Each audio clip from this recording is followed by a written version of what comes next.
महाभारत प्राचीन काल का सबसे बड़ा युद्ध माना जाता है। इस युद्ध में अनेक शक्तिशाली योद्धाओं ने भी भाग लिया। माना जाता है कि महाभारत के युद्ध में ऐसे ऐसे महाशक्तिशाली योद्धाओं ने भाग लिया जो अपराजय माने जाते थे। इसके अलावा महाभारत में सबसे शक्तिशाली हथियारों का भी इस्तेमाल किया गया।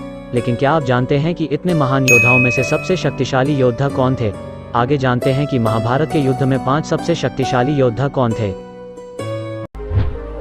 नंबर 1, अर्जुन। महाभारत के युद्ध में शक्तिशाली योद्धा के रूप में अर्जुन को भी जाना जाता है। माना जाता है कि अर्जुन के पास कई अस्त्रों का ज्ञान था।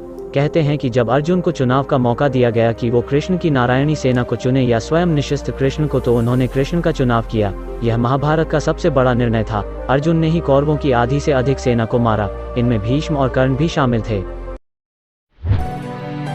नंबर 2, कर्ण। दानवीर कर्ण को उनके कवच और कुंडल के साथ कभी भी हराया नहीं जा सकता था। कहते हैं कि पहले छल से कर्ण के कवच कुंडल का त्याग करवाया गया। उसके बाद भी युद्ध में कर्ण से जीतना असंभव था। कहते हैं कि जब कर्ण का रथ एक गड्ढे में फंसा तब छल से अर्जुन ने कर्ण का वध किया। कर्ण को वरदान मिला था कि उसके कवच और कुंडल को दुनिया का कोई भी अस्त्र शस्त्र नहीं भेद सकता था।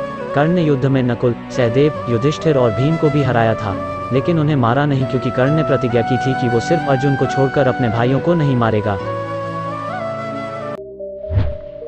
नंबर 3, द्रोणाचार्य। द्रोणाचार्य ने ही दोनों तरफ के सेनाओं को ज्ञान दिया था। इनके पास हर अस्त्र को चलाने का ज्ञान था। इसमें नारायण अस्त्र, पाशुपतास्त्र और ब्रह्मास्त्र भी शामिल है। वैसे तो युद्ध में द्रोणाचार्य को कभी सीधे पराजित नहीं किया जा सकता था। तब श्री कृष्ण ने भीम से कहकर एक अश्वत्थामा नामक हाथी को मरवा दिया और हर तरफ खबर फैला दी कि अश्वत्थामा मारा गया। यह सुनकर द्रोणाचार्य ने हथियार डाल दिए और तब धृष्टद्युम्न ने छल से द्रोणाचार्य का वध कर दिया। नंबर 4, भीष्म। महाभारत के युद्ध में भीष्म को हराना असंभव था। भीष्म को वरदान मिला था कि उनकी जान उनकी इच्छा के विरुद्ध नहीं ली जा सकती थी। 10 दिनों तक युद्ध में पांडव भी समझ चुके थे कि भीष्म को हराना असंभव है। कहते हैं कि भीष्म ने महर्षि परशुराम को भी हराया था, जो कि विष्णु के अवतार थे। तब शिखंडी को आगे कर अर्जुन ने भीष्म पर सैकड़ों बाण दागे और भीषण तीरों के बिस्तर में फंस गए। तब उनकी अपनी मर्जी से उन्होंने अपनी देह त्याग दिया। नंबर 5, श्री कृष्ण। महाभारत के सबसे शक्तिशाली योद्धा श्री कृष्ण थे। माना जाता है कि कृष्ण भगवान विष्णु के अवतार थे।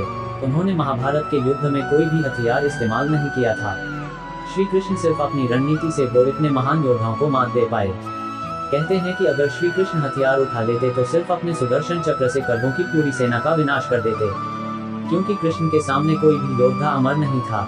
महाभारत में श्री कृष्ण ने अर्जुन को अपना विराट रूप भी दिखाया था।